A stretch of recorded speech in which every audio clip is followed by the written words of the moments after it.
Hello जय Hind friends. आज के इस वीडियो में हम जानने की कोशिश करेंगे energy band diagram of the conductor, semiconductor and insulator.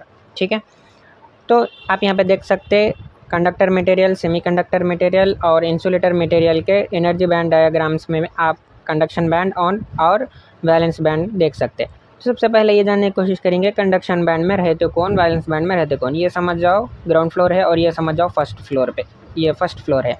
ठीक है, तो वैलेंस बैंड में कौन रहते हैं? वैलेंसी इलेक्ट्रॉन्स रहते हैं। कंडक्शन बैंड में कौन रहते हैं? फ्री इलेक्ट्रॉन्स रहते हैं। ठीक है, कंडक्टर में ये जो यहाँ पे आप यहाँ पे जो एनर्जी गैप देख रहे हैं यहाँ पे नहीं देख रहे।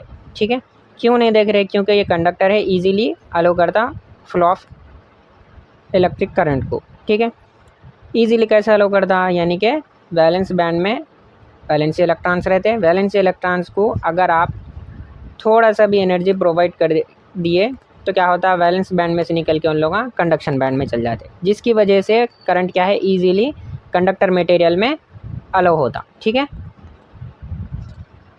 अब यहाँ पे देखिए आप, सेमीकंडक्टर मटेरियल में ये था ग्राउंड फ्लोर, यहाँ पे कौन है? वैलेंस इलेक्ट्रॉन्स है। ये था फर्स्ट फ्लोर, यहाँ पे कौन है? Free electrons. ठीक है, तो अब वैलेंस इलेक्ट्रॉन्स से कंडक्शन बैंड, वैलेंस बैंड से कंडक्शन बैंड में जाना है। तो ये क्या है? फॉरबिडन एनर्जी गैप है, जहाँ पे 1 इलेक्ट्रॉन वोल्ट क्या है? एनर्जी गैप है। यानी कि ये ऐसे समझ जाओ, ये स्टेप्स है, ये स्टेप्स पे से वैलेंस इलेक्ट्रॉन को कंडक्शन बैंड में जाने का ये रास्ता है, समझ जाइए। ठीक है, स्टेप्स पे से जाने का है।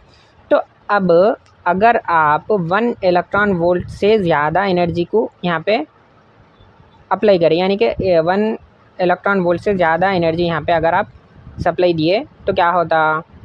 ये वैलेंस बैंड में से वैलेंस इलेक्ट्रॉन निकल के ये स्टेप्स को पार करके ये फॉरबिडन एनर्जी गैप में से होते हुए कहाँ? कंडक्शन बैंड में चल जाते, यानी कि फ्री इलेक्ट्रॉन्स में मिल जाके वहाँ पे फ्री इलेक्ट्रॉन बन जाते। ठीक है, अब यहाँ पे देखिए, यहाँ पे भी कौन रहते? वैलेंस इलेक्ट्रॉन रहते। बट यहाँ पे फॉरबिडन एनर्जी गैप बहुत ज़्यादा है। कितना ज़्यादा है? 5 इलेक्ट्रॉन वोल्ट से भी ज़्यादा है, मोर देन 5 इलेक्ट्रॉन वोल्ट्स है एनर्जी गैप। ठीक है, तो अगर आप यहाँ पे टेम्परेचर भी बहुत ज़्यादा बढ़ा दिए या फिर एक्सटर्नल इलेक्ट्रिक फील्ड यहाँ पे रही अप्लाई कर दिए, या नहीं तो सप्लाई दे दिए, या फिर ये जो भी 5 इलेक्ट्रॉन वोल्ट है वो एनर्जी से ज़्यादा सप्लाई दे दिए, तो क्या होता है? ये वैलेंस इलेक्ट्रॉन यहाँ से निकल के कंडक्शन बैंड में चल जाते। अपन तो ये पढ़े थे इससे पहले कि इंसुलेटर करंट को अलाउ ही नहीं करता, बट अब यहाँ पे क्या बोल रहे? इलेक्ट्रॉन वोल्ट अगर ये एनर्जी अगर ज़्यादा सप्लाई दे दिए, टेम्परेचर ज़्यादा हो गया, एक्सटर्नल इलेक्ट्रिक फील्ड रही, तो क्या होता है? यहाँ वैलेंस इलेक्ट्रॉन कंडक्शन बैंड में चल जाते। तो ये पॉइंट को क्या बोलते? Break down point of insulating material, यानी कि इंसुलेटर अपनी इंसुलेटिंग प्रॉपर्टी को लॉस कर दे रहा। क्योंकि इंसुलेटर का काम क्या है? उन्हें तो इलेक्ट्रिक करंट को अलाउ ही नहीं करता। बट यहाँ पे अगर इससे भी ज़्यादा कर दिए, ये एनर्जी से ज़्यादा सप्लाई दे दिए, तो क्या हो रहा? यहाँ पे इंसुलेटर अपनी इंसुलेटिंग प्रॉपर्टी को लॉस कर दे रहा।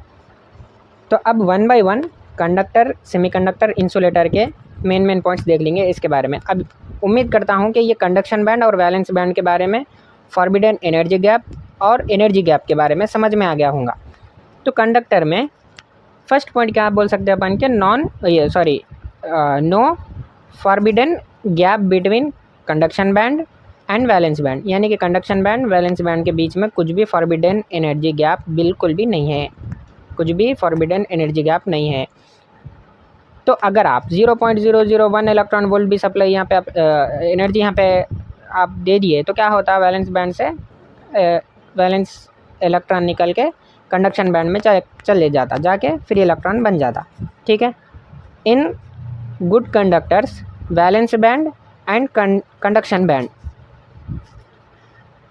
ओवरलैप ईच अदर, यानी कि ये वैलेंस बैंड और कंडक्शन बैंड ओवरलैप हो जाते। कब? कौन से मटेरियल में होते? गुड कंडक्टर्स में होते। ठीक है, सुपर कंडक्टर्स बोल के अपन बोल सकते हैं उसको। तो इससे अपन स्टार्टिंग से ये डिस्कस कर रहे हैं पॉइंट कि इलेक्ट्रॉन क्या है? वैलेंस बैंड से कंडक्शन बैंड जाता है, यानी कि उसका डायरेक्शन जाने का ऐसे है। ठीक है, यहाँ से इधर। स्मॉल वोल्टेज अगर यहाँ पे अप्लाई कर दिए कंडक्टर में तो भी फ्लो ऑफ इलेक्ट्रॉन ज़्यादा हो जाते, किस में, कंडक्टर में। तो यहाँ तक कंडक्टर के बारे में इम्पॉर्टेंट पॉइंट्स जितने यहाँ पे बन सकते थे in simple way I have explained. चलिए अब शुरू करते हैं सेमीकंडक्टर के बारे में। सेमीकंडक्टर में जैसा कि आप देख सकते हैं फॉरबिडन एनर्जी गैप है, तो सबसे पहला पॉइंट आप ये लिख दे सकते हैं कि फॉरबिडन एनर्जी गैप है, ठीक है। इसके बाद यहाँ पे आपको थोड़ी सी ज़्यादा एनर्जी की रिक्वायरमेंट रहती कई के वास्ते, फ्री इलेक्ट्रॉन को बनाने के वास्ते। कहाँ से, ये वैलेंस इलेक्ट्रॉन को फ्री इलेक्ट्रॉन बनाने के वास्ते। व्हाट आई मीन, यानी कि वैलेंस बैंड से इलेक्ट्रॉन को कंडक्शन बैंड में भेजने के वास्ते यहाँ पे ज़्यादा एनर्जी की रिक्वायरमेंट रहती। किससे ज़्यादा एनर्जी की, कंडक्टर से। यानी कि कंडक्टर में 0.001 इलेक्ट्रॉन वोल्ट सप्लाई भी दे दिए तो क्या हो रहा था, इलेक्ट्रॉन यहाँ से यहाँ पे चल जा रहा था। यहाँ पे एक इलेक्ट्रॉन वोल्ट से ज़्यादा एनर्जी दिए तो यहाँ से यहाँ पे चले जाता, ठीक है। यहाँ पे भी सेम वैलेंस बैंड से ही कंडक्शन बैंड में जाता, इसमें भी सेम होता, आगे देखेंगे। तो थर्ड इम्पॉर्टेंट पॉइंट क्या है कि 1 इलेक्ट्रॉन वोल्ट से ज़्यादा एनर्जी यहाँ पे देना पड़ता आपको, ठीक है। अब इंसुलेटर के बारे में देखेंगे। इंसुलेटर में क्या है, यहाँ पे फॉरबिडन एनर्जी गैप बहुत ज़्यादा रहता। कितना ज़्यादा एनर्जी गैप रहता, 5 इलेक्ट्रॉन वोल्ट रहता। तो यहाँ पे भी इलेक्ट्रॉन कैसे जा रहे, इलेक्ट्रॉन्स कैसे जा रहे हैं, वैलेंस बैंड से कंडक्शन बैंड। कब जा रहे, जब आप हद से ज़्यादा एनर्जी दे दिए, या टेम्परेचर बहुत ज़्यादा रहेगा बढ़ा दिए, या फिर एक्सटर्नल इलेक्ट्रिक फील्ड को अप्लाई करें, तो वैलेंस बैंड में से वैलेंसी इलेक्ट्रॉन कंडक्शन बैंड में चल जाता। बट ये point, at the point eight which the valency electron अपने वैलेंस बैंड से निकल के कंडक्शन बैंड में जा रहा, उसको, वो पॉइंट को क्या बोल रहे हैं, break down point of insulating material. ये वो पॉइंट पे जाके इंसुलेटर अपनी इंसुलेटिंग प्रॉपर्टीज़ को लॉस कर दे रहा, ठीक है। बट जनरली इंसुलेटर में से करंट नहीं जाता, ठीक है। जब भी गया बोले तो वो ब्रेक डाउन पॉइंट क्रॉस करने के बाद वो ब्रेक डाउन पॉइंट पे करंट जाता, ठीक है।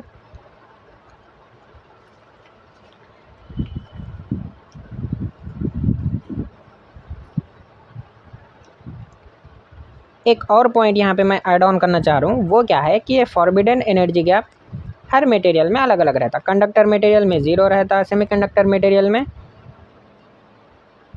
1 इलेक्ट्रॉन वोल्ट या इसके आसपास रहता। इसमें इंसुलेटर में 5 इलेक्ट्रॉन वोल्ट से ज़्यादा रहता, ठीक है। और ये कंडक्शन बैंड, वैलेंस बैंड को जो सेपरेट कर रहे हैं, उनका ये नाम क्या है, फॉरबिडन एनर्जी गैप है। तो आई होप सो आपका ये वीडियो बहुत ही अच्छे से समझ में आ गया होगा। अगर कुछ समझ में ना आए तो बिल्कुल कमेंट कीजिए।